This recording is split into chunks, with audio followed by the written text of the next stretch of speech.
Hi, everybody. Welcome back to Psychedelics Today. We've got Megan Portnoy on today. How are you today, Megan? I'm doing well. Thanks for having me on. Absolutely. We had a lovely conversation a while ago, and I'm just excited to finally get you on the show. So you're a doctoral candidate working towards a PsyD at Antioch in New England. Can you tell us a little bit about what you're up to there? Yeah, so I am in my fourth year of academics, so 4 out of a 5-year trajectory here. I'm getting my PsyD in clinical psychology, and there's no formal specialty area for psychedelic-assisted psychotherapy, but if the regulations shake out, that's the direction I'd like to go. In the meantime, my clinical work is with adults, focusing on relational issues, personality disorder, um, and then depression, anxiety, those sorts of things. Mm, love that. And we got connected, I think, through the psychedelics organization. You won a presentation over there. You kind of got a Did you get first prize? Like, how does it work over there? I did. I signed up for it because I had this idea for a talk that didn't really fit in my academic space. And they're Mm, very open to kind of creative merging of different disciplines. And so I submitted it and then found out that I got it and that it was a talk competition. I didn't know when I submitted that. And so, yeah, they do some kind of talk coaching and mentoring, and you produce your talk, and mm, some folks judge it, and I won. outstanding. That's great. Can you give us a little understanding of what you were working on there? What is that presentation? Yes, so it's set and setting through the lens of ontological design. So it's taking this kind of design theory grounded in ontology. And if you want me to get into the definitions of things, I can. But applying that to developing psychedelic assisted psychotherapy settings, moving away from what I see now as very solution oriented design, kind of this pyramid structure where we're trying to control for outcomes. And the peak of the pyramid is to get someone to an internal experience. And my argument is that, you know, based on what we know is happening in the brain on a psychedelic, based on what we know about how environment impacts psychology, that we should be designing through a lens of the environment being a feedback loop, an interactive relational process with the experience, rather than a lay on the couch, eye shades, go inside yourself. Mm. I just saw a bunch of photos from a clinic that used to be operational in New York that looked like an art project, the whole thing, but they were actually Mm-hmm. using it as a clinical ketamine space, which I thought was really great to like have something that just felt really playful and engaging as opposed to like, hyper sterile walls. But Mm-hmm. this is it's like kind of a spectrum, and it might not even be a spectrum, it might be multidimensional too, right? Like there's there's a lot to it. Um, so yeah, can you kind of like back us into this like concept of ontological design a little bit further? Yeah. So if you think of ontology as kind of like a conceptual framework um, or system of defining entities and relationships within a particular domain, so how things relate to each other. So ontological design is kind of this idea that what we design, the spaces we design us back. So you go into a cathedral, it is designed to elicit awe. You feel awe when you walk in. And so, can we design the psychedelic space to be able to resonate with what is coming up in the psychedelic experience? Is it adaptive? When somebody gets to the place where they are feeling very boundaryless and open, can the space accommodate that? Can the space accommodate movement, tactile stimulation, auditory, all of the kind of sensory input? And then when it's time to ground the person, is there responsiveness in the environment to allow them to do that? So Yeah. this creating this feedback loop where the environment is actually an active participant in the experience, not just kind of this backdrop. Hmm. Yeah, that's great. And I think it's really important to talk about space design and like what are we actually bringing to the table here. And um, a thought I had recently, and I want to hear your kind of thoughts on this before we kind of rewind the tape on you and your history, is I've been chatting a lot about how even IV ketamine is often performing better than standard of care for a lot of psychiatric situations, even if it looks really subpar and executed Mhm. poorly by our standards.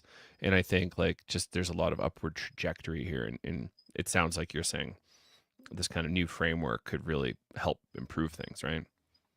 Right. Yeah. I'm not necessarily pointing out something that's wrong. And it's not about aesthetics as much. There are a lot of beautiful spaces being created, a lot of clinical spaces too, that can appear very sterile, but people have meaningful experiences in there. I just think that we can enhance it and it can be done better. Mm, yeah, absolutely. So, um, how was the talk and presentation received at Psychedelics? Uh, I think, well, surprisingly, if I looked, I haven't checked in a bit, but I didn't, I had a pretty average number of views from the YouTube, but, I got some good questions from the audience, but it was a kind of a pre-recorded virtual conference. So Hmm. it wasn't so much a direct interaction with folks. But if folks go to watch it, I highly recommend doing it on 1.25 speed because I was very tired that day and talking quite slowly. So, little tip. Well, great work. Excited to dig deeper, learn more about that, and see where we can expand that topic into our education and media to help people become more aware of that kind of thing. So let's kind of rewind the tape for you. How did you kind of end up in psychedelia and working on a PsyD? Like what's your path been to get here? Um, Non-linear for sure. So I'm an older student. I went to undergrad 15 years ago, which is kind of anomalous in my program. It's a lot of folks coming right out of undergrad. Um, and I had careers in politics and yoga teaching. I owned a yoga studio in Chicago for a few years, and then I worked with a podcaster and author in Austin, Texas, for a brief period. But it was really after the pandemic lockdown, moving to New Hampshire, which was a big change for a city girl. Um, Where were you initially Trying from? to grew up in the Bay Area of San Francisco, briefly lived in Indiana, then moved to Chicago and then to Austin. So Great. most of my adult life in childhood cities. So now I live in a teeny tiny town where the demographic is pretty much 65 and up in New Hampshire and on 50 acres. So it was a change, but it was kind of, this question of what next, what makes sense. And, I had come to psychedelics in my early 20s through my own personal experiences, my own personal healing journeys. And then kind of going into the wellness world in Austin and seeing some red flags about how these were being utilized for healing um, made me really think about to um, applying rigor to the use of these. So I decided to apply to a doctoral program, um, and then got in. And a week later, found out that I was pregnant, and then found out my due date was the first week of classes. So my little guy is 3 now, but I did it all at once. Um, yeah, so I want to kind of like expand on this kind of misuse and rigor kind of concept a little bit. Like I Hmm. think it's really easy to become a sloppy thinker around psychedelics. It's a little bit more challenging to actually say, "Oh, yeah, like maybe those assumptions weren't accurate. Maybe set and setting or what I'm bringing to the table were more ingredient than like, the fundamental ground of being or something like that." Yeah. So can you expand on kind of like were some kind of tricky things you were seeing that kind of made you want to apply more rigor? Um, Definitely stories of harm and abuse when facilitators are also using at the same time. Um, None of my own personally, but stories of others in that environment. And then kind of, I had this question of my assumptions about psychedelics making people better, more open, more compassionate, kinder, those sorts of things. And that wasn't universal. And so I began to start to see psychedelics as an amplifier of one's internal experience and internal world, and saw the importance of integration. And I think folks getting into chasing the insight without integration can get to some pretty self-inflated, self-absorbed places. So grounding in real world, real life, real problems, and some form of integrating and putting it into practice, uh, whatever it is that happens to us when we get to see the world in a radically different perspective. Yeah. Um, and there's all sorts of harms possible, right? From physical to emotional, spiritual, and financial, and probably other things too that I don't even know about yet. Um, but you saw a decent spectrum of those kind of harms. Yeah, and harms, but also just folks who had become untethered Hmm. from reality. And, as I learned more about the mind and psychology and psyche in school, um, understanding that these seem to create more flexibility in the brain. So they work really well with rigidity. But you get Hmm. into too much flexibility, and now there's a problem. Um, Practically speaking, on the importance of day to day living, and just kind of daily living activities, and then moving into things like psychosis. That's a highly flexible brain. So when you push too much into one direction without any kind of grounding, I just saw folks that, like I said, felt very untethered and malleable in ways that could lead to harm for them. Yeah, I think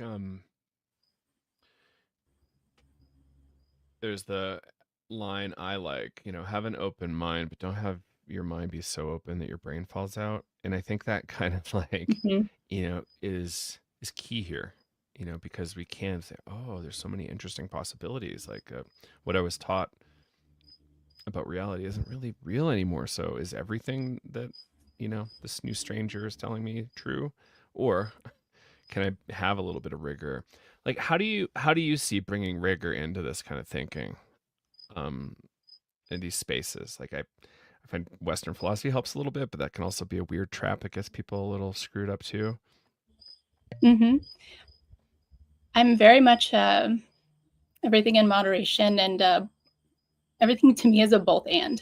Hmm. I'm very much not one who lives in extremes, but from my you know clinical mind, I say that therapy, skilled therapy, is really helpful in grounding the experience and applying the insights. But I didn't have myself therapy in conjunction with my psychedelics, but um, for me, it was a lot of my background in studying philosophy. I know, like you said, the kind of the Western traditions of that. But who was it? It might have been Alan Watts that said something about people think that enlightenment is, when you see God or whatever it is, but it's really in, peeling the potatoes in taking out the trash. It's in that sort of stuff. And I've been lucky enough to have people in my life that provide that contrast.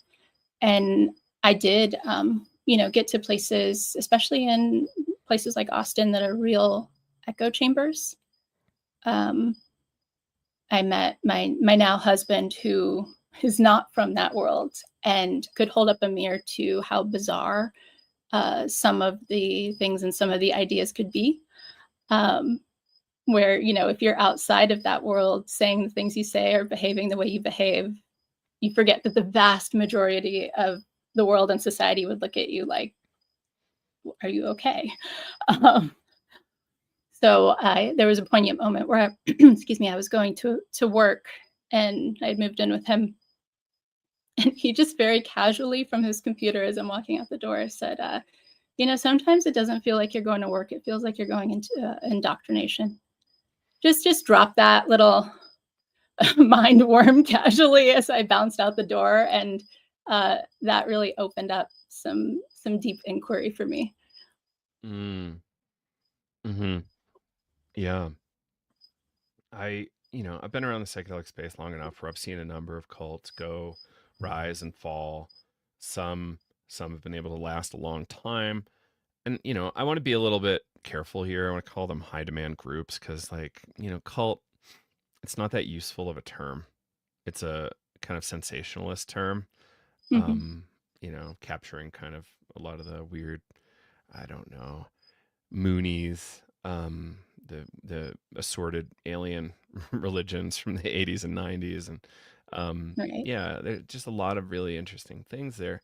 But so what if somebody has a religion? Like, I'm not necessarily going to want to confront your religion, but if it's like ruining your life and your relationships in ways that aren't beneficial for you, then maybe something's up. Like, you got to pay another 80 grand to go to the next level up, clear out the infestations that whatever deity gave you when you were incarnated.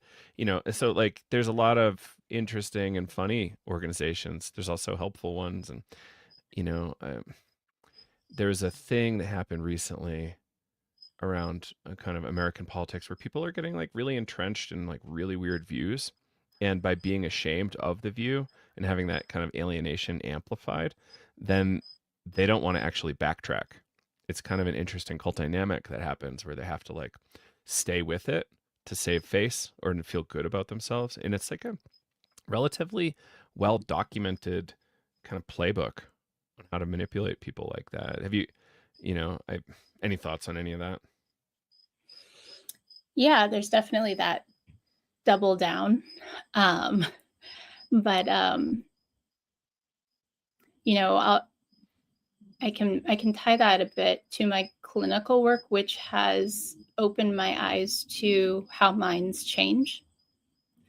Um, and it's such an emotional process, and we think that it's logical, and we think that it's facts, and we think that it's um, shaming or making one feel dumb or ostracized.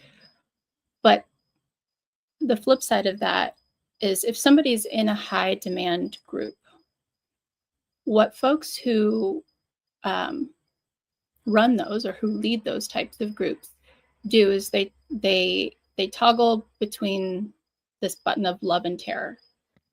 So you're in grouped and you're out grouped. You're in grouped and you're out grouped, and you never know where you belong. So if you have some extreme ideas, and then someone is challenging those by out grouping you, it's going to it's going to kind of reinforce you back into, well, this in group believes these things, and when I believe these things, I'm accepted. Um, and so they retreat further. Mm. Hmm. Yeah. And it makes it more and more difficult as you're kind of providing more shame or like Mm-hmm. guilt or bad feelings. You're making it more difficult for them to come back. So this is like a really interesting dynamic that we're seeing play out at scale right now domestically, and it's Mm-hmm. fascinating. And you said you were friends with Matthew Remski earlier, who's a really great thinker. Um, and I really appreciate his work, and um, Do you think he's been helpful here in kind of illuminating some of these problems? Yes, and I use friend loosely in that we've had a number of really great discussions, but we've never met in person because he lives in Toronto. But I was connected with him. I worked very briefly for Jamie Wheel and was working to get him on the Conspirituality podcast, and connected with Matthew then. Um, but yeah, I absolutely love his work. And he, yeah, I'm a big fan of the things that he's calling to light, and highlighting about the zeitgeist in both this merger of political and wellness spaces, which is a really odd and unique thing to me because my background in politics and then moving into wellness, those used to be so distinctly different, totally different communities, Hmm. totally different interests, totally different concerns. And now there's this merging of what I see as like two past lives for me. An interesting concrescence. So Mhm. yeah, I think there's just so much to get into. Like it have you been exposed to any kind of clinical data looking into kind of high demand groups and like um kind of like how people I don't know, like what have you seen in the psychology world around this kind of topic? Yeah, it's not a primary focus of what I do. I don't have anyone that's a client that's in a high demand group, but there's oddly a lot of overlap with clinically with reactions to things like intimate partner violence and domestic violence and the kind of really Mm, disorganized attachment that can happen in relationship. Um, and then seeing when clients of mine come into therapy and have kind of similar disorganized attachment and kind of a parasocial relationship with famous people, influencers, podcasters, that sort of thing. I haven't studied. I actually made a conscious decision not to choose not to use my academic work to go far down into the cult stuff. I kind of wanted to put those experiences behind me and not let them define my career. So, but there are corollaries there with the attachment that you see in abusive relationships, um, and then I'm loosely familiar with some some research around what types of basically organizations of mind call someone to be attracted to those types of groups, um, and how when you're facing things that feel like existential risk, which I think that a lot of us are feeling in many different ways, um, that you're more inclined to find belonging in a rigid in group, in a high demand group, in a strong man, in a leader that's going to give a sense of safety and direction. And that's what folks who lead high demand groups try to do. hmm. Yeah. Yeah, the terror concept is really interesting. I've been seeing it in kind of like some relationships where one person is kind of deeply narcissistic from, probably from real reasons, but then like similar manipulations are happening, right? Like the love and wonder and then the terror. And it's like it's Mhm. really interesting, destabilization. I liked how you called it like disorganized attachment earlier. I think that was a Mhm. really good turn of phrase. Um, yeah. Um, cool. Kind of want to talk about like flipping back, unless there's anything on this topic we want to cover before going back into like environments and spaces. Yeah, yeah. Cool. So I wonder, like, so say you're talking to an anesthesiologist who's about to build a new ketamine clinic for psychiatric conditions. Again, anesthesiologist spent most of his time doing kind of surgeries, and prepping folks for surgeries. Not really familiar with psychiatry to any like substantial degree. Um, what kind of things might you say to a psychiatrist to say, hey, maybe you really want to invest in a space, and like really thinking about how this thing looks and how it interacts with people, and to your point earlier, feedback loops and things along those lines. Mm-hmm.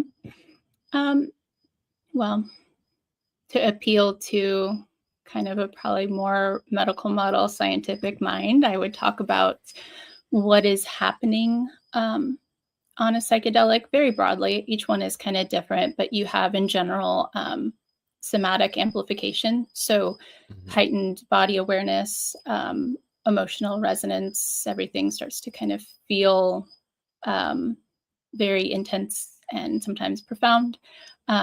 That there's alterations to default mode network, so ego dissolution and blurring of boundaries between self and environment, so more susceptibility to environmental cues. Um, the increased neural entropy and hyperplasticity, so the ability to make new connections. And then this kind of going on Dr. Gold Dolan's research about the potential for these to reopen critical learning periods. So, social learning, emotional learning, those sorts of things. Um, and all of that to say that it's this kind of very unique mapping of the brain where it's highly akin to what we see in a child or a baby. And you would never, I think I used this example in my talk, but you would never take a baby with a highly sensitive neuroplastic brain. Everything is very stimulating because it's all novel, and put eye shades on them and put them in a crib and say, okay, now learn about yourself. But that's what we do with brains on a psychedelic. They're in a very similar state, and there is definitely benefit to going into one's internal world. But to create a space that engages play and exploration, novelty seeking, creativity, divergent thinking, and spaces that can elicit awe and mystical experience, which we know from studies is one of the biggest indicators of positive therapeutic outcomes in a psychedelic, is that they had a sense of awe or mystical experience. And so I would kind of give the science to that doctor about why it's important. And I it was a tricky presentation to make because what I'm not trying to do is create another checklist. I think that spaces are currently designed by checklist, okay, so we have a room. Is there a door? Is it safe? Is there medical equipment? Is there a place for them to lay down? Is the lighting low? And then maybe I heard plants are good. Let's put some plants over here. Make sure we have a Buddha statue, and and eye shades. But it's this kind of checklist, solution-oriented, mitigating risk type of Hmm. design, and driving toward a therapeutic outcome of relaxed and internally oriented. Um, and I would say that there's so much more that's possible in the psychedelic experience, if we can engage in play and sensory stimulation and movement and awe. So I'm trying not to make another checklist of here's how you ontologically design things. I think that there is certainly a bespoke nature to it that's important, allowing people to bring in sacred objects, reflective symbols, even the potential for inviting relationships into the room with important people in their lives or animals. Um, but also, I'm thinking about having the space kind of resonate with the psychedelic experience. So, looking at how ritual contains something. So, the entering in, there's a threshold, there's a process of entering, there's a process of containing and closing that seals the space in a way that that allows the person to conceptualize it as this kind of special transformative container, rather than it be kind of like a doctor's office. You know, you walk in, you do the thing, you walk out. um, I just think there's so much more room to have more impact on the Hmm. experience. I was at a talk last night by some people who've been in the ibogaine space for a long time, and they also brought up play and playfulness and like the sense of improvisation, like not coming to this sterile room because you have something wrong with you and you need to go to a mental health care facility. It's versus like let's make it a little bit more playful, a little bit more like playing improv with your situation, whatever your kind of psychiatric situation is that you're trying to look at. And then they also had this really good, in my mind, good concept of extending the stay, so increasing liminality, um, Mm. in a way by saying, "Oh, your appointment's 2.25 hours, and you got to get the hell out because we get the next person coming in." But like figuring out how to allow folks to linger in Hmm. nice spaces that are actually really designed for this. Yeah, absolutely. And I think that how we got to a solution oriented way of designing these places, um, is largely, medical model thinking, Western medical model thinking. But these studies are trying to measure outcomes on symptoms. We're measuring symptom reduction. But I think, and this goes into more of like my actual dissertation topic and that I'm working on, is that I don't think that's the measurement. We're running into this issue where folks who aren't familiar with psychedelics in the academic and medical world are saying, well, how is it that they work on everything, right? Okay, so it's working on depression, on anxiety, on Mm. personality, on all of these different things. And how? Well, it's not treating the depression. It's reorganizing the self such that depression is no longer needed. And so I think more interesting questions are, not, how is your anxiety now? Rate this 1 to 10, but how is your relationship to yourself in the world different? And I think Mm. that orienting towards an ontological approach to designing these spaces are going to elicit more interesting answers to those types of questions rather than, rating Likert scale how your mood is doing. Right. I think that's a really important way of reframing the whole conversation, and I think we're getting there. I think people are understanding that more and more. Um, but we have this kind of alleged hyperplastic window, neuroplastic window, 2 weeks with psilocybin, 4+ with ibogaine. So we're like really interesting. What is it, 72 with ketamine, which is a little subpar, but it's still helpful. And how do we actually leverage those things in a way that we can reorganize the self and our relationship to the world? And I think that's really, really a clever way of putting it. Are you finding any kind of analogies in other parts of psychology for this kind of framing? Um,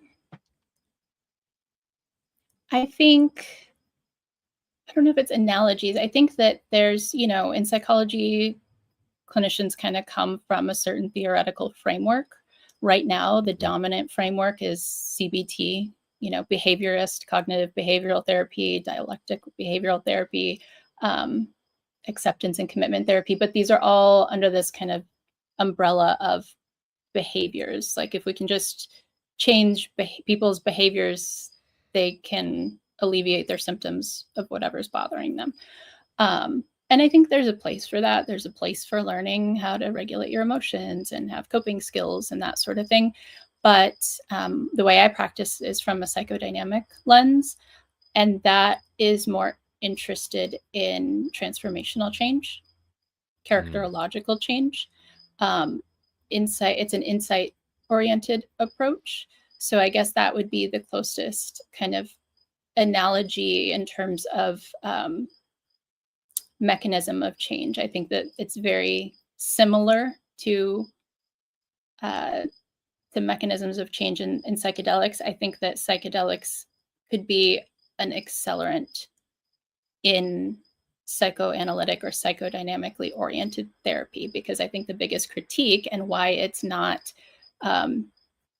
used as much anymore is that it's a long, drawn out process. It's that Freudian hours long on the couch, at least once a week, hopefully, sometimes more, exploration of self and reorganization of self. And that's a long, slow process when it's in relationship between therapist and person. And I think that psychedelics can kind of throw gasoline on that fire. And I think we could look at changing the person more holistically rather than symptomatically, rather than disorder oriented. Mm-hmm. So psychodynamic worldview. Can you kind of explain that a little bit more? I like we talk about depth a lot. We do once in a while talk about psychodynamic approaches. But yeah, how do you like to frame that when you kind of explain it to folks beyond what you've already said? Yeah. So I guess I can say the way I frame it when clients come in and I talk about the type of work is that a lot of our relational problems, almost all of our stuff, it's either relationship to work, relationship to self, relationship to others. So we'll just say relational problems that folks come into therapy to get help for are, from a psychodynamic lens, largely unconscious conflicts and patterns, ways of being that are ingrained over time. So this is why the classic, Freudian approach, are we going to talk about my mom? Yes. Because, these things get ingrained and patterned in our brains, in our neurochemistry, into our personalities, into our behaviors, and thus then into our character over a long period of time. And it's the exploration and excavation of that where I, as a clinician, can get to know the person and start to analyze and see where there might be unconscious conflicts, where they might not be able to see themselves. And then I can hopefully hold up a nice mirror to help them gently explore what that might be and bring it into consciousness. And when something is in your consciousness, you have agency to choose what to do with it. If it's just operating on unconscious patterns, you don't know what you don't know. You don't have the agency to change anything. You're just running on autopilot. So that to me is psychodynamic work versus more CBT manual treatment, where someone comes in and they're like, I'm anxious. It's like, okay, let's pull out the manual. You're anxious, so we need to work on increasing your window of tolerance. Let's talk about, taking deep breaths. And I know I kind of trivialize it in a way, but I do utilize those kinds of approaches and help someone develop coping skills, because a lot of times, not a lot of times, I'd say sometimes, folks just are not ready for insight-oriented work. They don't have the distress tolerance. They don't have the awareness of self yet. And you can kind of build up to that. And so that's how I see the work I do. That's great. Yeah. So let's see. If you had kind of like a bit of a magic wand, what kind of immediate changes would you kind of like to see in spaces and psychedelic settings, like more Buddha statues or more incense? I love. Do you know you're using like a classic therapeutic technique, the magic wand question? I love that you're giving that to a therapist. If I could use a magic wand and change anything about Like the setting. the setting, okay.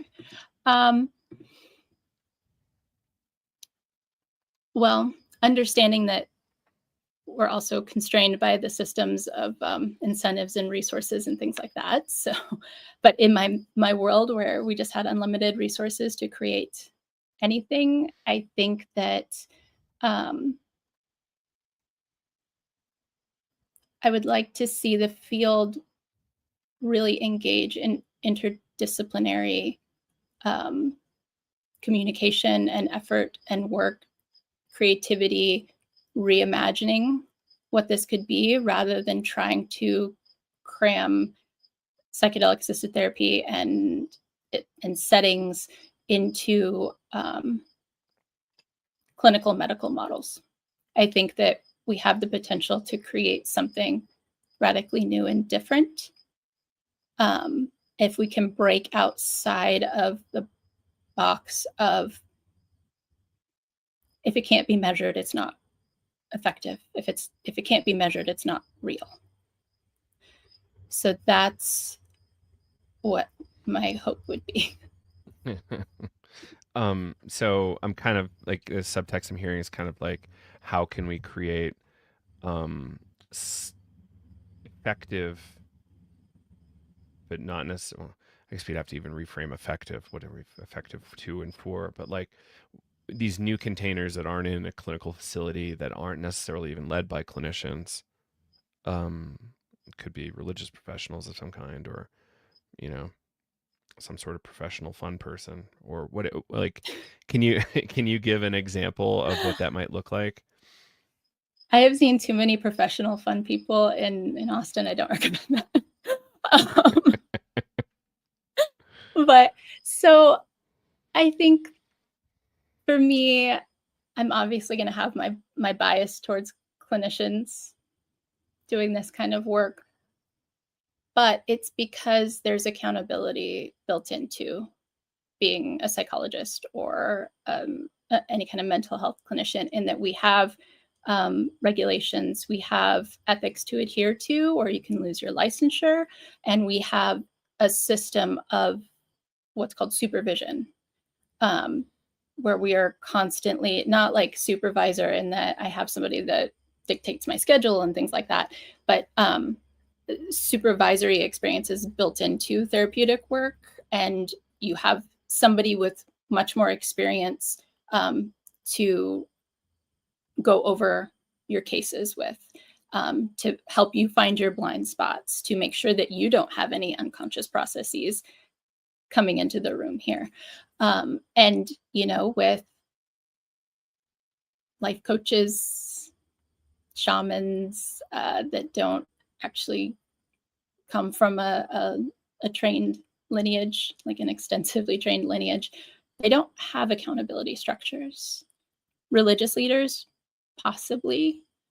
We've seen how accountability works in a lot of large religions, so maybe not.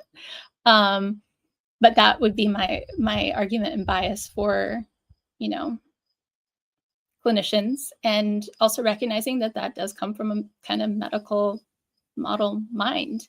But Hmm. like I said, I'm I find the middle path. I think it's a both and. I think that there are Yeah, areas where that kind of structure is important to protect from harm, and then there are areas where we could be much more flexible.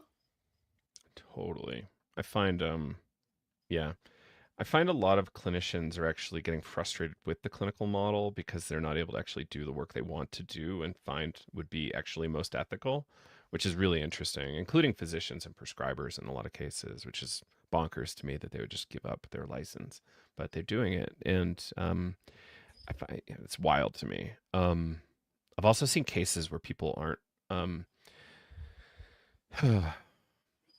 they're getting in trouble with their boards, but they're not necessarily seeing penalties, getting reported to their board. And, well, in my mind, I don't know that you should be a therapist anymore and or for a few more years, but Mhm. you just like got told don't do it again or something, or if that.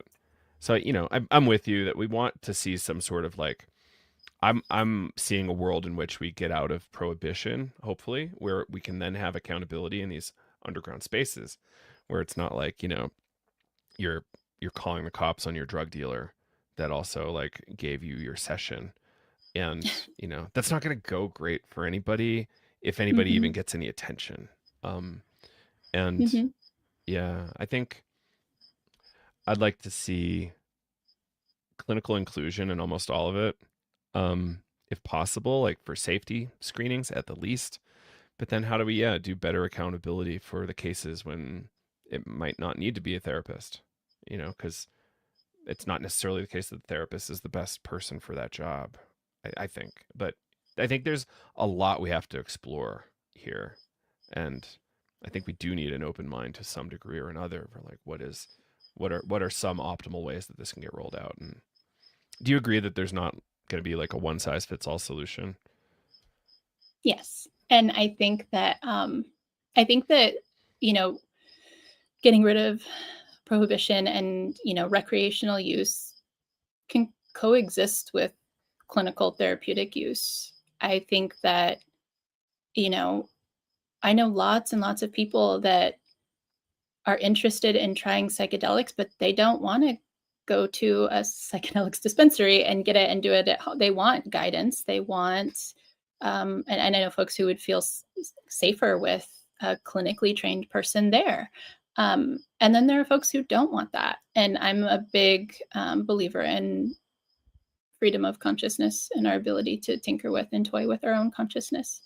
Um, and there's definitely a public awareness and education role in how to do that, and a harm reduction role, and how to do that safely, that the, the mental health professionals can play a role in the recreational space. But I think that they can exist side by side, and that, what's good for one person is not necessarily great for everyone. Absolutely. Yeah. Yeah. Um, it's it's tricky. One thing that I always like ran into, and it's kind of like informed how I've chose to play in the space is working away from a psychiatric dominant kind of position with psychedelics, because we're seeing, I'm a founding board member at the Psychedelics and Pain Association. I really saw that as a hedge, saying, oh, we need other clinical specialties here. Psychiatrists shouldn't be the only ones holding the prescription pad here. Mm-hmm. Maybe they need to, be part of the formula for pain patients, or for even non-clinical applications of these things, like betterment of the well and creative problem solving and whatever else. But it's not that they should hold the keys. um, but yeah, the pain stuff is going to look, I guess in a design sense, very different from what a psychiatric situation might look like, or a psychospiritual situation, or maybe not. Like all of my chronic pain went away dancing at jam band shows, so like Mm-hmm. very different. um, Very zero clinical supervision. Maybe I should have had some, but um, couldn't find anybody that was helpful at the time.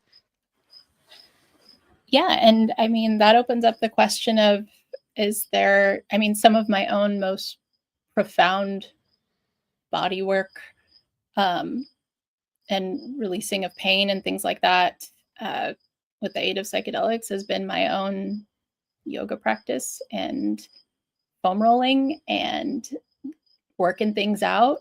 Um, and if that's what someone needs, is there a place for, you know, physical therapists to be in the room and help folks get through things? Um, Yoga teachers that can do, safe adjustments and all that kind of stuff. So, yeah, I don't think that the answer is that, well, this is, I also don't think it's the answer that psychiatrists should be the only prescribers of any kind of psychiatric meds. I think that psychologists, and again, I am biased, but we also have 5 years of training, and we are closer to the clinical presentations, in that we are with folks on a weekly basis, seeing how things are going for them. A lot of times, psychiatrists are med management. They prescribe, and then they'll send you to someone like me to talk about your stuff. And then you check in with them, every 3-6 months. How are your meds doing? All right, great. Here's your prescription. But, I have had cases where, full disagreement with psychiatrists on what was being prescribed, because I would see the day-to-day impacts on folks, and so I think that it's not just psychiatrists that should have prescribing ability. Mm-hmm. Yeah. Um, for sure. And we've seen this play out in a few states, right? Like there are states where psychologists are prescribing in the US. Yes, I am hoping after I get done with school to kind of lean on my political background to start rolling the ball up the hill for New Hampshire on that. It was tried in 2014 here, and it was shot down by a lot of lobby money. But I think that there's, the mental health crisis, whatever that means, but there's a greater need and not enough access, especially in places like New Hampshire and more rural communities. But it is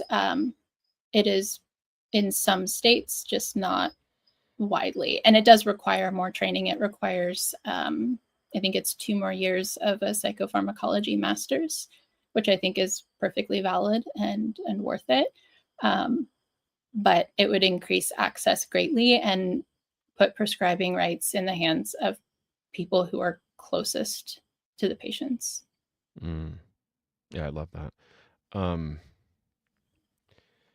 do you see any kind of interest in the state of New Hampshire around psychedelics right now? New Hampshire is such a funny place to me because, it's like it's live free or die. But And everybody should know that I'm from there. um, yeah, I hope we can meet when you come back and visit. But yeah, it's this kind of on its face, surface level, freedom loving, live free or die, and yet we can't even get marijuana legalization. You can drive without a seatbelt. No one's gonna bug you, but you can't go have a smoke a joint in your house or whatever it is. So it's a tricky, kind of quirky place with a lot of inconsistency from what I can see, but I don't, given how I've seen the state legislature react to marijuana legalization, probably not. Mm. Um, Probably not. But Vermont, Massachusetts, maybe. Yeah, yeah. I think those places need to go first. Um, there's been a lot of activity in the Massachusetts legislature recently around psychedelics. Mm-hmm. I've seen a little bit less in Vermont, but it's so much smaller of a state. So we'll see. Do you know if there's a huge veteran population in New Hampshire proportional to like other states? I don't know how it is relative to other states, but I know, I mean, just kind of anecdotally, and I'm looking at VAs for my internship, which is kind Hmm. of our version of the 5th year residency, where you kind of get matched and placed. So I'll be applying to that match process this fall. But I'm looking at VAs, so I'm a bit familiar with the kind of things they're seeing there, but they Cool. don't have, like, they're not doing ketamine and stuff even. But I know a lot of VAs, in New York and stuff like that are. Um, but There's a strong interest group at the VA generally, not any specific location, where people are actually having really robust psychedelic conversations with a lot of folks who are also employees at the VA. So, mhm. even Rachel Yehuda making moves in the New York scene, and you're right, there are some places that do cap.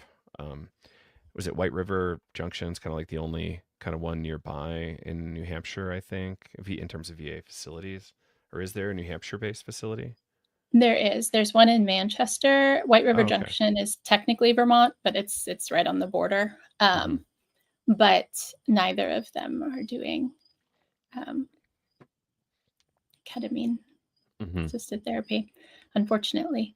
And I do think that think I was told that there's a VA in New York, maybe Brooklyn, that is doing MDMA research, I think. But I Yeah, can't be sure. I think that's they what I got a was bunch of told. cash recently to do it. I forget which facility, Hmm. but it is New York based. I think Rachel Yehuda had some involvement in that, so thank you, Rachel, for pulling that off. Yeah, it was like a slightly disappointing amount of funding for the MDMA pilot, but also it was happening. I chatted with oh, who was it? He's like the head of psychiatry at Walter Reed, and he was very interested in figuring out how to bring it into active duty populations, which I think is interesting. And a lot of people are like, Hmm. "That's bad. That makes war cheaper." It's like, well, these are humans, and they're suffering really bad, and like we've got to do our best to help humans not suffer so bad. Like, it's not really our place to say you don't get access to these treatments because of Hmm. the job you signed up for. And I'm like, yeah, and I think they'll make better decisions. Have you got a chance to bump into Sarko yet, the Boston cop who's an MDMA therapist? No. Yeah, so I'm happy to introduce you. He's got a number of podcasts. I just was with him in Santa Fe at a conference the other day. He speaks really skillfully about how first responders are just like not getting the care they need to make the decisions they need to make with the kind of care they need to make, Hmm. and how um, MDMA and or ketamine could really help people become better operators, more authentic operators when they're in the field and make better life-saving life and death decisions. And I think Hmm. that's a really cool conversation that's unfolding. Um, and he's usually pretty available. He was recently on Rogan, which was fun. Um, and they landed on a really cool place at the end of the show, apparently. Um, Okay. yeah, which Might is be like, the. harm reduction, safe supply, that kind of thing. But also, obviously, we need to fund this research really, really well so we actually know what we're doing here. Hmm. Can I ask you a question? Go for it. That allowed. No, no. Oh, Oh, no. what do we got? What do we got? I'm curious what you think of I view it as a tension. Maybe it's not a tension, but the tension between what our current, excuse me, HHS secretary has said about promoting psychedelics and legalizing psychedelics, and his support of that, and then an administration that I am doubtful would be supportive of that. How do you Did think you this see is Rick gonna? Perry recently came out as an Ibogaine user? Um, which is like No. astonishing to me. Um, in the last couple weeks, and I hear you totally. Well, so yeah, like part of the sales pitch to us on this RFK character is like that. Yes, oh, we're gonna get psychedelics, cool. Like we're gonna really put attention on that, and I've yet to see the movement in the energy there. Um, Mhm. we're certainly doing a really good job pulling back attention and resources from vaccines and other life-saving things, but we're, woke mob here talking about vaccine. I just got one earlier today. Oh, But I just, no. yeah, I know you can see it in my eyes, right? Um, Mhm. so the the whole the whole thing about like where is the attention going and like why, and it's not clear to me even inside HHS what's going on, and I think it's kind of I don't know. I get the sense things like House of Cards and Game of Thrones is like kind of like the reality of the situation there. It's like did your thing get enough attention? Is it supportable? And like in what ways is it supportable? Like am I going to lose my job if I support this? Like there's a lot of really interesting energy that and stuff that the general public doesn't get about politics. I've only kind of vaguely learned things just by being part of the psychedelic medicine coalition group in DC over the past few years, and it's it's astonishing. Is the administration doubtful to support it? Um I think the administration will do a number of interesting things to try to work towards reelection. Like what are those things? There's been a reasonable amount of losses, but I haven't seen super many wins yet, right? So like what are those things that could go down in the next year or two that could look like a win? It could be things like cannabis. It could be things like let's actually hyperfund psychedelic research, or just let's just straight up make it prescribable, which I think would be a little awkward right away. But I don't think we're linked to historical precedent anymore in a No. lot of ways. So like what could happen could just be totally untethered from the past. Um Hmm. so yeah, like all of a sudden there could be a $50 billion um Walter Reed psychedelic clinic. You know, there's so many things that could be possible. Um but it's really hard to say where it'll go. Is there tension? A little bit, but like where do I want to go so I don't get canceled by ABC? Uh like I don't know. I saw this thing the other day where like the leadership um was asked about grieving, and then like, Mm. oh, but we're gonna have the best ballroom in the world. I'm so pumped. And like, that there's like there's some sort of detachment from the actual issues that I don't really know how this thing works anymore. And I don't know where to put faith or hope as an individual, and let everybody make that up for themselves. But like I just, is that where we're going to see the action? Perhaps. What I think we might see is states actually pushing things forward in a way, like Texas, Arizona. I heard Mississippi might jump in to this, like funding state level ibogaine research, which is obnoxious that the Mm. states have to do it, but it's also a possible thing, and it's a possible thing that could say, um, in a way, hopefully, embarrass federal lawmakers to say, yeah, we actually need to be leading here. Like, it's inappropriate for the states to be spending on this when we should Hmm. be the leadership that actually should be saving lives. But there's so many things. Like, we haven't even solved the Sackler problem yet, which is like totally tied to the ibogaine funding thing, and the opiate settlement money and all that kind of stuff that Hubbard talks about a lot. So there's a lot here. Thanks for teeing me up for a fun rant that hopefully won't get me in too much trouble. Um, That was pretty PC. yeah, I don't know. Like, I think the tension's more going to come from states.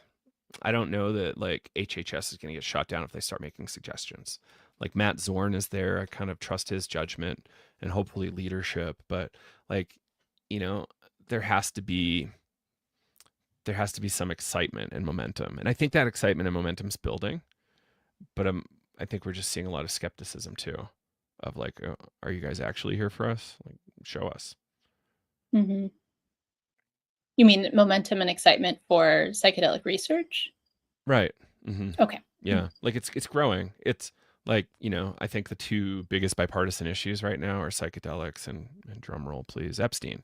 And like, I Mm-hmm. think, it's fucking horrible. Those are the two biggest bipartisan issues right now. Like, we should be working on a few other things.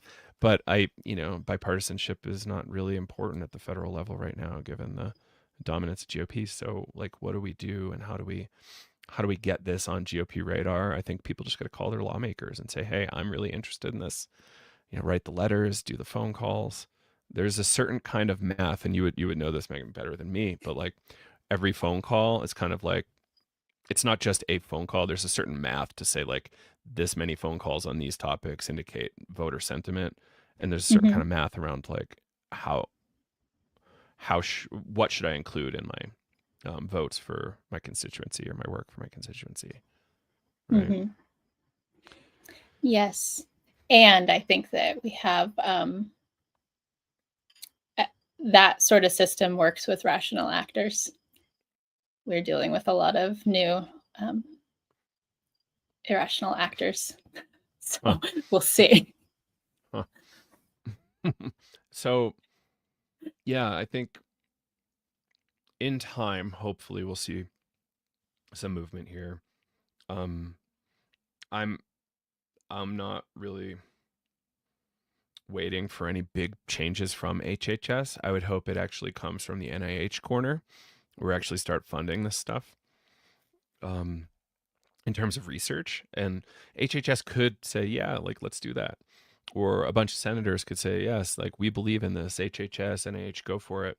Like, we need to fund this stuff and move forward. Um, I don't necessarily think we're going to hear those words out of the president. Like, we could hear it out of RFK. We've heard some, nods in that direction from RFK. I know he's aware enough of the topic. I think, what would get me excited, Megan, is actual attention on psychedelics and chronic pain and funding that research, because there's an intimate link between opioid addiction, chronic pain conditions, and Hmm. if we can actually treat the chronic pain condition as opposed to like use these opioids as like some sort of palliative, we can then radically address opioid addiction through the normal medical pipeline, which is a substantial portion of addiction, Hmm. and so I'm trying to see it as like a cyclical thing, and how do we actually then address the thing that is feeding a lot of uh, negative cultural stuff around people not being able to get housing and addiction, and people dying from fentanyl. Like, if we bring it all the way back to the Sacklers, like, there's a lot of really good stuff there that we need to address, and nobody's really kind of talking about it. And they might have got some sort of part in, Hmm. um, but Yeah, I mean, but we did randomly take a boat out off the coast of Venezuela, so really winning the war on drugs here. Did it. God, good Mission God. accomplished. Yeah. So I think, how,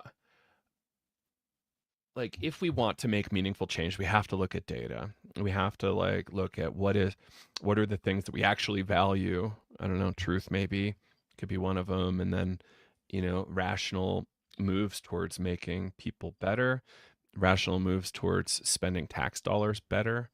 Because like, that missile was probably really expensive and could have housed people for 20, 30, 50 years and like fed Hmm. people, gave them medicine, and instead killed 11 people or whatever. I'm like, how do we kind of like do this more appropriate math on like weapon spending versus like betterment of the country, and kind of like some sort of more egalitarian approach here, like when everybody's doing better, we're all doing better. And yeah, I see interesting movement in places like Utah, where we're actually like seeing them as a conservative government spending to house people, um, Hmm. as opposed to jail people, because that's like, if you look at the whole economic situation, Mormon culture is quite, fiscally smart. And they're like, oh, Hmm. this is actually better for the culture we want to build here in Utah. If we could have learn lessons from like what they're doing there in other states, we could, make some serious moves on mental health, because mental health is very linked to economic stuff. Hmm. Yeah, Mm. absolutely. I find there are real therapeutic limits to what I can do to help someone with their mental health when you know their housing is insecure, their ability to eat is insecure. I did part of my clinical work was in neuropsychological testing, and you got kids coming in being tested and assessed for, ADHD, oppositional defiant disorder, autism. Um, and, I've had kiddos in front of me that I'm spending 4 hours of testing with. And it's like, well, are you oppositional and defiant, or have you not eaten in 24 hours because you can't? And yeah, I'm diagnosing based on what I'm seeing on these numbers, but you know, the person had a proper diet and routine and consistency and safety, would we be seeing these? Would there be mental health issues? Probably not. Was listening to a Harvard trained kind of nutritional psychiatrist the other day, talking Hmm. about kind of even sugar in like adolescence, and like Hmm. what kind of behavior looks like 4 hours Yep. after 32 grams of HCFC, and like, it's wild. Cortisol spikes, really bananas behavior, and it's nutritional. And I think like there's so much left for us to look at. And huge win that we put real sugar in something. It's like, so what? Like that's you know, or got trans fats out of Smashburger or whatever the fuck they're doing. It's like, like what?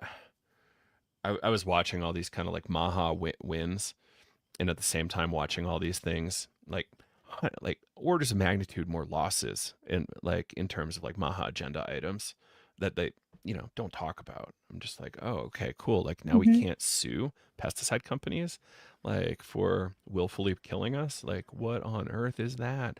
And like why are we not able to think holistically here? And sure, we want our wins, but we also need to Mm-hmm. critique these losses. And is this part of that kind of like high demand group dynamic we were chatting at before, where we don't, our heels are dug in and we can't admit losses or can't admit we're wrong. I admit I'm wrong Mm-hmm. all the time. I'm a lunatic. I'm like, I make a lot of mistakes. I say the wrong thing, but I'm always ready to fall on the sword. Like it's part of finding what the higher truth is. Of like, what is our mission here? Is it truth? What Mm-hmm. is it? I don't know. Being right, I guess, is, is it.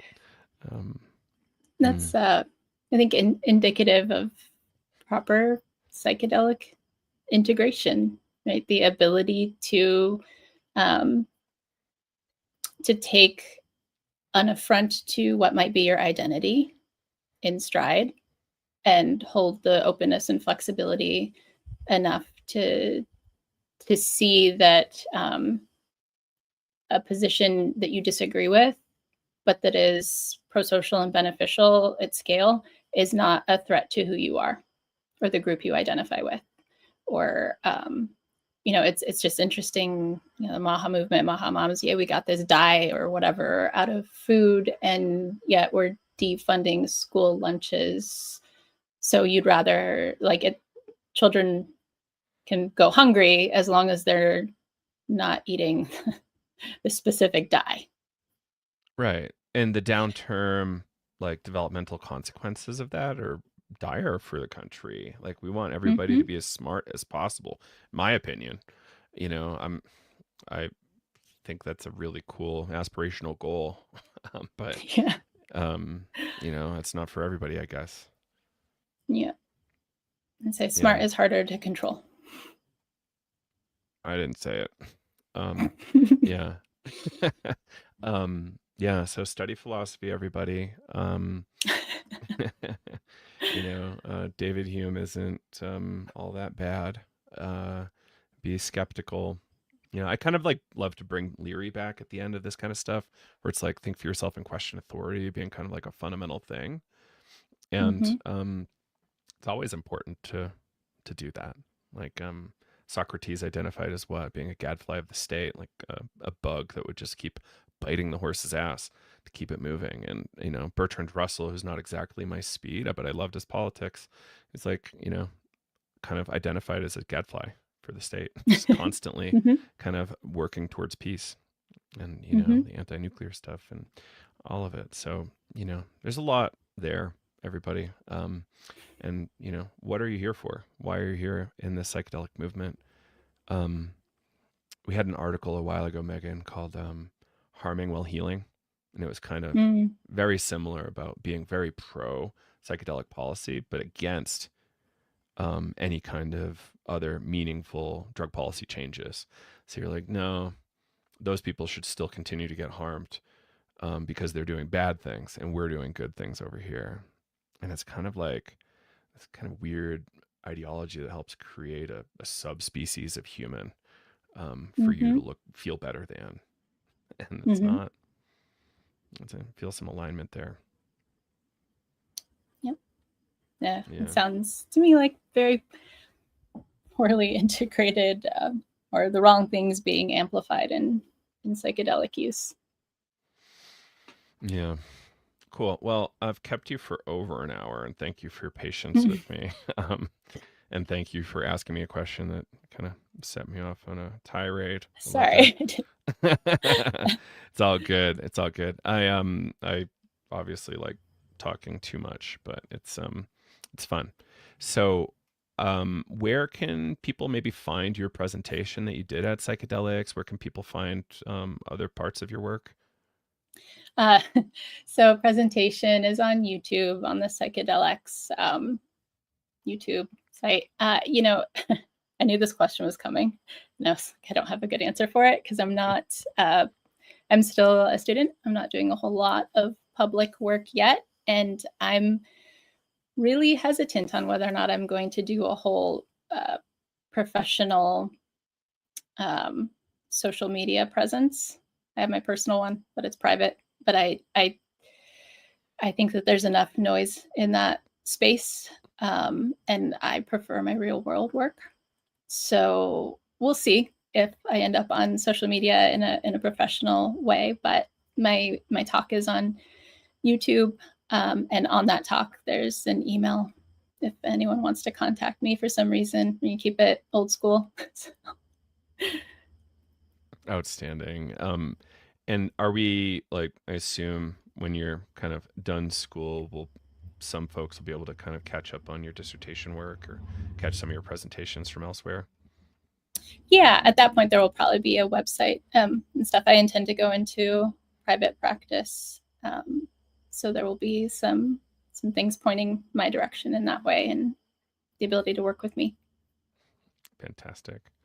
And anything you didn't get an opportunity to mention that you'd love to share, or you kind of covered it all? We covered a lot more than I knew we would cover. We were over an hour, but I did want to ask, how was Burning Man?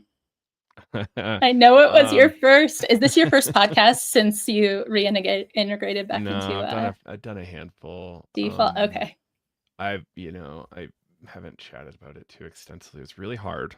Um, it was my first time kind of running a camp. I made a Mm-hmm. tremendous amount of mistakes. I worked really hard. Um, I broke my circadian rhythms where I couldn't sleep. Yeah. Yeah. Um, it was my most sober of Burning Mans too.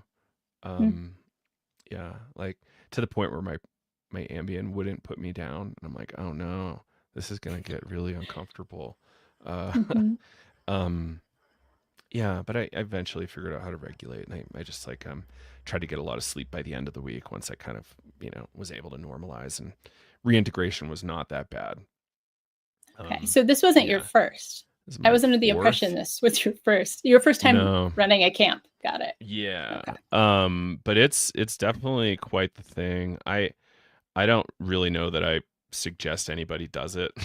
um, if you feel called, amazing, but it's not something I think people should be like, this is the next big thing I need to do kind of moment. Like a lot of people are like, oh, it's that and ayahuasca in Costa Rica, or whatever. I'm like, Mm. it's cool if you like, if it appeals to you, amazing, but I'm not going to be selling it to you.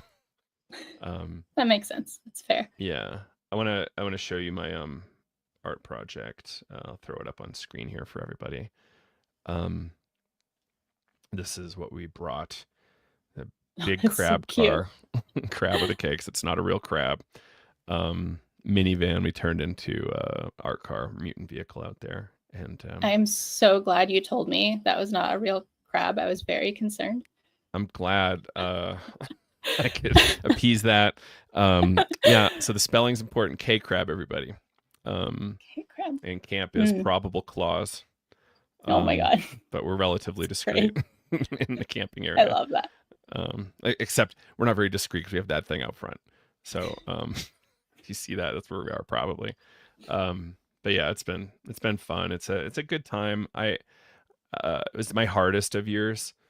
Can't wait for next year because I learn from a lot of mistakes and it's gonna be a lot better for me, regardless of Mm-hmm. weather. I do really good in like 120-degree heat. I don't do great when it's rainy and you can't walk around.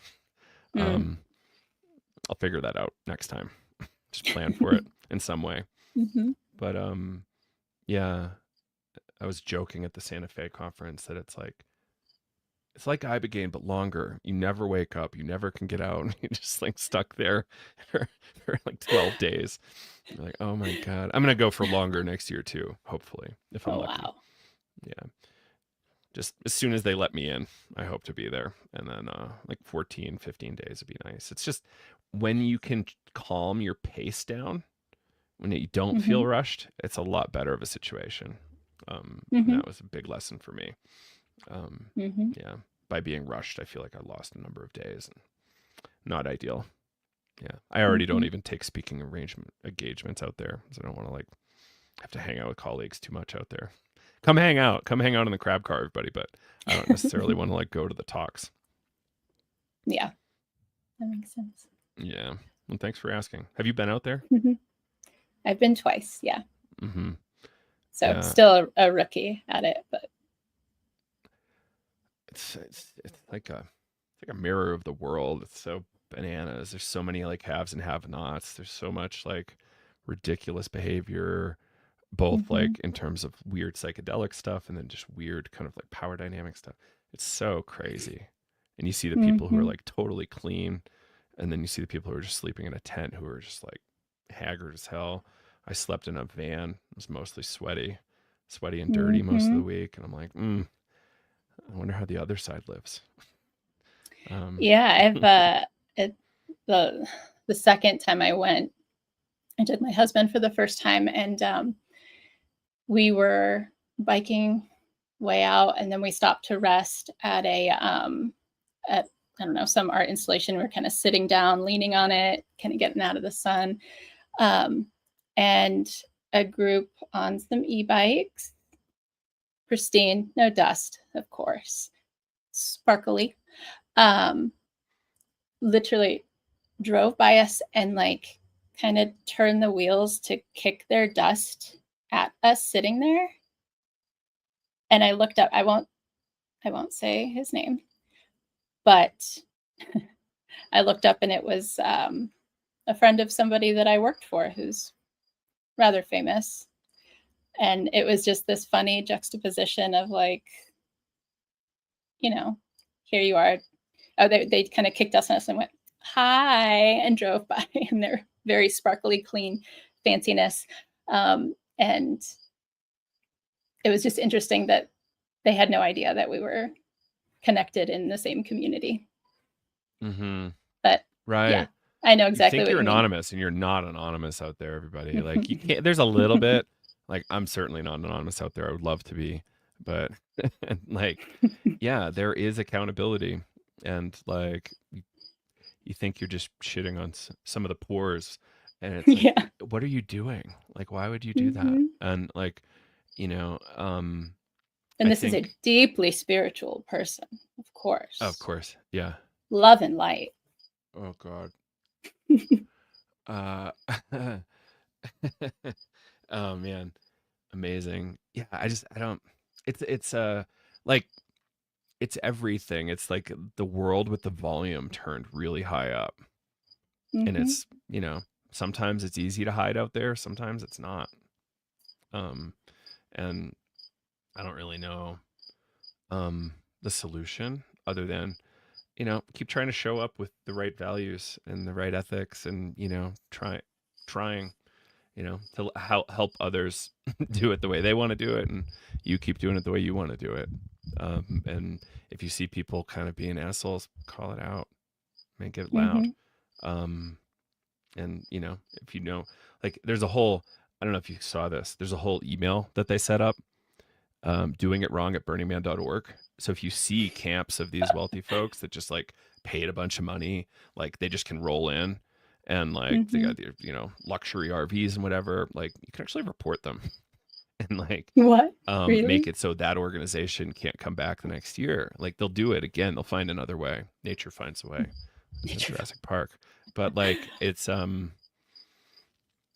make it a little more inconvenient. And there's these gigantic art cars out there. Like, we got a little crab. We can get some people on sometimes from, strangers and like new friends and whatever. And I love giving people rides. It's so fun. But also Mm-hmm. there's these huge cars that took many millions of dollars to build. Like you're not allowed on unless you're part of their camp or something. Like you need a Mm-hmm. special bracelet to get on, radically against the rules. Like you can get those folks in trouble too by reporting them to the Department of Mutant Vehicles. And like, you know, but it's Uh, also like, do you want to spend your time ratting on people? Depends on how mad they made you, I guess. Um, but yeah. also, there's no legal consequence, right? It's just you screwed up at the party, and somebody's going to hopefully talk to you about it, Hmm. or maybe Are your you art card has familiar to with take a year off. Swing City? Have you visited them? Oh God. They have they go every year. The big rig set up with a lot of Cirque du Soleil and acrobats, and they So have they're doing like the huge, like, the swing. yeah, yeah. I camped next to Hmm. them last year. It was awesome. Okay, that's my camp. Oh man, my Not shoulders mine, but are that's not where into that. I I want my camp there. shoulders to do that, but they don't want to do that. But it looks so fun. A couple of my friends we were with were like really, really strong acro types, and they were killing it on it. Hmm. Yeah, it's a really good camp. It's a fun place, but it was just this funny that experience I shared was this funny juxtaposition of like I could through connections, resources, whatever, go to the plug and plays, but I choose to stick with my camp that I feel like does it right. Um, but there's there's definitely a spectrum of how people burn. Bananas. It's such a weird cultural phenomenon. Like I don't know that I can quit, but it's such like a endlessly interesting thing to think about. I don't. I'm trying to be like quiet about it, so I'm not one of the obnoxious Burning Man people. It's like all he talks about. It's all I think about, but I try not to talk about it. I spend all year thinking about it and planning for the next one, and trying to do better and bring more heat and all that. I had a funny experience where I was in kind of a peer consultation with other mental health clinicians, and they just kind of brought up this icebreaker topic, and they're like, talk about something that really transformed you. And then Burning Man came to mind, and then I like kind of said that, and then realized the company I was in, and everybody was looking at me like, "Oh God, he's one of those." And I was like, "Oh, Great. okay, yeah, I would need more time for more context, but I'll be Burning Man girl now.